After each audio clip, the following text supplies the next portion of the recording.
Пенангтны гурвалжин гэдэг бол хүмүүс учир битүүлгээр сургаггүй алга болж байсан газар юм. Тэнд өнгөрсөн зууны 45-аас 50 оны хооронд 5 учир битүүлгээр алга болсон байна. Эдгээр тохиолдлын дундаас Поло Женуэлдний алга болсон хэрэг хамгийн алдартай нь бөгөөд тэрээр гэрээсээ зугаалахаар гараад ор сургаггүй алга болж өдийг хүртэл учран тайлагдаагүй байгаа юм.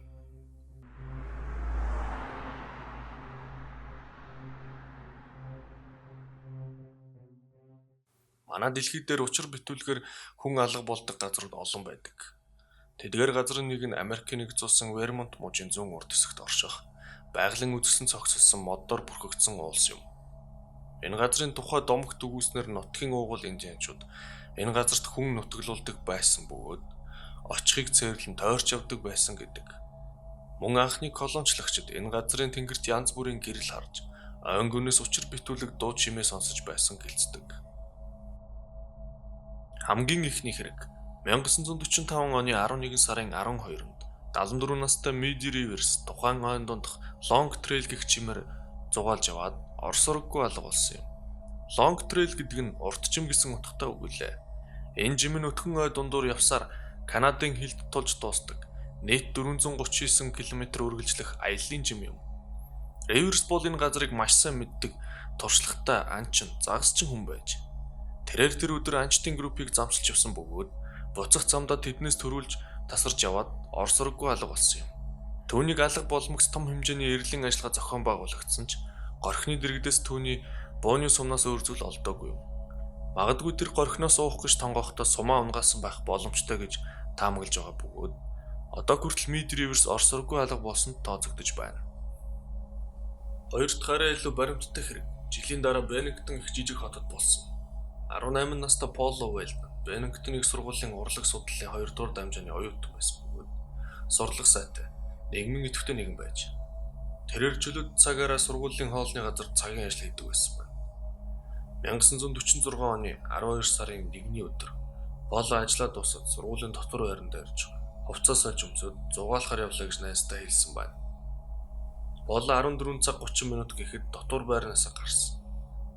Тэрээр явхдаа яг хаашаа явахаа хэлээгүй бөгөөд цүнх, хувцас, мөнгө гэх мэт зүйлс аваагүй нь түүнийг удаан явах төлөвлөгөөгүй байсныг илтгэн. Поло дотор байрнаасаа гараад зам дагуу алхсан бөгөөд 15 минут алхсны дараа түүнийг өнгөрч явсан машин тон авсан байна. Тэрээр машинд суухдаа жолоочд Лонг Трейл гэх аялын жимээр зугаалахаар явж байгаагаа ярьж. Жолооч түүнийг очих ёстой газраас нь холгүй зам дээр буулгасан гэж хожим мэдүүлэг өгсөн. Дараа нь Полог жим рүү явах замд хэд хэдэн анзаарсан бөгөөд нэг аялагч чинь түүнд ийм аялал тохиромжгүй нэмгэвтер утсан байгааг нь хэлсэн ч Поло түүнийг тоолгүй маршрутаар үргэлжлүүлжээ. Мэдэгдэж байгаагаар хамгийн сүүлд Полотой таарсан хүн 16 цагийн үед таарсан. Поло түүнээс энэ жим аль хүртэл үргэлжилдэг талаар асуусан бөгөөд нөгөө хүн Канадын хил хүртэл үргэлжлэнэ гэж хариулсан байна. Тэрнээс хойш түүнийг хэн ч ахиж хараагүй юм. Тэр өдөр 17 цагийн үед нар жаргаж цас орж эхэлж. Оройн Полог өрөөндөө ирээгүйд хөршин бодохдоо номын санд байгаа ах гэж бодоод ач холбогдол өгөөгүй байна. Гэвч Поло өглөө нэрээгүй байсанд хөршин санаа зовнож сургуулийн захиргаанд мэдэгджээ. Сургуулийн захиргаа эхлээд өөрсдөө цөөн хүний бүрэлдэхүүнтэйгээр сургуулийн ойр орчмоор хайсан ч үр дүнд хүрээгүй тул цагдаад мэдгдсэн байна.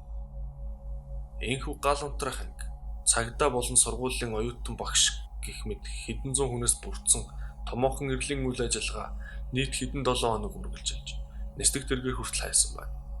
Тухайн үед нислэг тэргээр хүн хайх явдал цөөхөн болдог байж.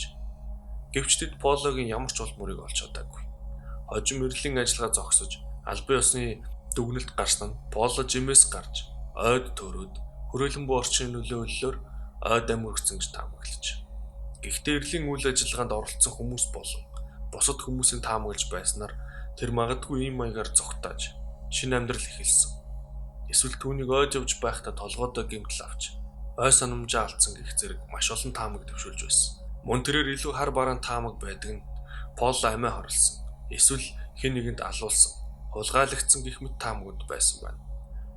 Гэвч ямар ч нотлох баримт болон түүний цогц олдоогүй учраас энэ хэрэг одоог болтол учир битүүлэг хиймээр байна.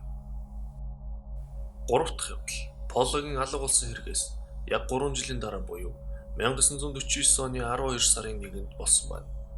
Беннингтон хотын оршин суугч 68 настай Джеймс Тедфорд зэрэгэлдээ хотод байх хамаатыдаа зочлоод буцахдаа Беннингтон хүрэх автобусанд сууж.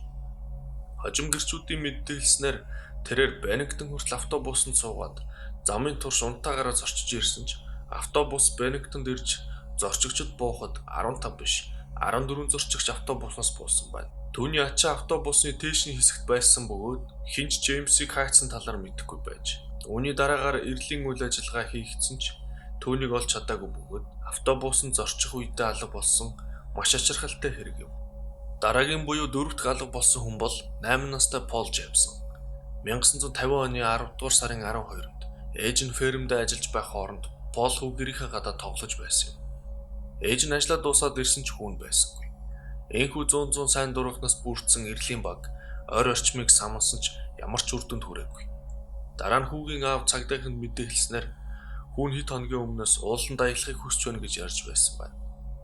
Зарим их сурвалжийн дурдсанаар цагдаагийн үнэрч ноход түүний мөрөөр мөшгөн 3 жилийн өмнө Боловелдны хамгийн сүүлд явж харагдсан газарт хүрээд мөрөө алдсан гэх мэдээ гарсан ч тэр нь батлагдаагүй мэдээлэл юм. Өөр нэгэн илүү өнөмшлтэй яриагаар бол ноход хүүгийн мөрөөр явсаар автоцанд хүрээд өнрөө алдсан гэжээ. Магадгүй хүүг замаар өнгөрч явсан хэн нэгэн аваад явсан байхыг үүсэхгүй. Дараагийн 5 дахь явдал энэ явдлаас 16 хоногийн дараа буюу 1950 оны 10 дугаар сарын 28-нд 53 настай Фрейда Ленгер өөрийн үеэл ах Герберттэй хамт явган аялж явжээ. Гэвч аялын дөнгөж ихэнд Фрейда жижиг горхироо халтран унаж хувцаанд орсон байна. Тэрээр Фрейда үеэл ахта буцаж яваад хувцас солиод таныг гүйсэж очно гэж хэлээд буцаж яваад ор сурггүй алга болсон юм. Дараа нь Герберт буцаж ирэхэд Фрейдаг хинч хараагүй. Эргэн ирээгүйг түн дуулгажээ. Энэхүү 2-7 хоног үргэлжилж 300-аад хүмүүс болон үнэрч ноход нэстэг тэрэг оролцсон том хэмжээний эрэл хайгуулах хийсэн ч түүнийг олж чадаагүй юм. Энэ явдлаас хойш 6 сарын дараа буюу 1951 оны 5 дугаар сарын 12-нд Сомерсет хотын усан сангийн ойролцоогоос Фрейдагийн цогц олдсон байна. Ажиргалтай нэрлэлийн ажиллагааны үед энэ газар хэд хэд удаа маш сайн шалгагдсан бөгөөд тэр үед түүний цогц анзаарагдаагүй үлдсэн бах ямар ч боломжгүй гэж цагдаахан мэдэгдсэн юм. Цогцос маш ихээр муудсан байсан тул өхлийн шалтгааныг тогтоож чадаагүй байна. Одоо бол энэ хэргийн учир таалагдаагүй юм. Эдгээр хэрэгүүд нь хоорондоо холбоогүй боловч богино хугацаанд тодорхой жижиг газарт болсноороо сонирхолтой бөгөөд тэр хэсэг газрыг Беннингтоны гурвалжин гэх болсон байна. Гэхдээ 1950 оноос хойш энэ газарт ахиж ийм очир битүүлэг хэрэг гараагүй нь бас сонирхолтой. Та бүхэн эдгээр хэргийн талаар өөрсдийн таамагаа доор комент хэсэгт хуваалцаарай. Удахгүй бүр сонирхолтой олон хэрэгээр уулзцаая.